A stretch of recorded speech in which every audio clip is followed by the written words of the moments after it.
بسم اللہ الرحمن الرحیم۔ شروع کرتا ہوں اللہ تعالیٰ کے نام سے جو بڑا مہربان نہایت رحم کرنے والا ہے۔ جب اللہ راضی ہونے لگتا ہے تو بندے کو خود اپنے عیبوں کا پتہ لگنا شروع ہو جاتا ہے، اور یہی اس کی رحمت کی پہلی نشانی ہے۔ بیمار صحت یاب ہو جاتے ہیں، کھوئے ہوئے مل جاتے ہیں، مشکلیں آسانیوں میں بدل جاتی ہیں اور غم خوشیوں میں بدل جاتے ہیں۔ بے شک سب اللہ کے حکم سے ہی ہے۔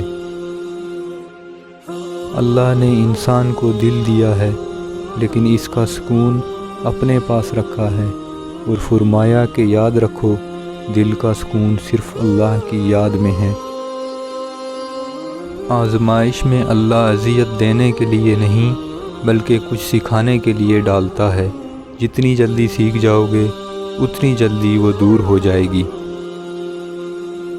اس دینے والے کا دروازہ کبھی بند نہیں ہوتا، یہ تو لینے والے ہی دروازہ کھٹکھٹانا بھول جاتے ہیں۔ اس کائنات میں صرف اللہ کی رحمت کی دکان ایسی ہے جہاں خریداری کے لیے اگر جیب میں کوئی نیکی نہیں تو آپ اپنے ہاتھوں پر چند آنسو رکھ کر جو چاہے لے لیں۔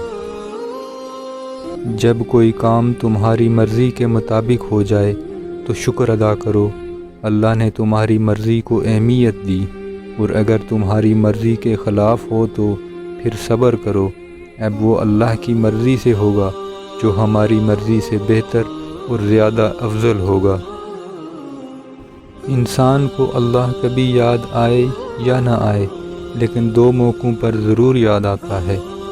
ایک جب وہ اس سے کچھ دیتا ہے، دو جب وہ اس سے کچھ لے لیتا ہے۔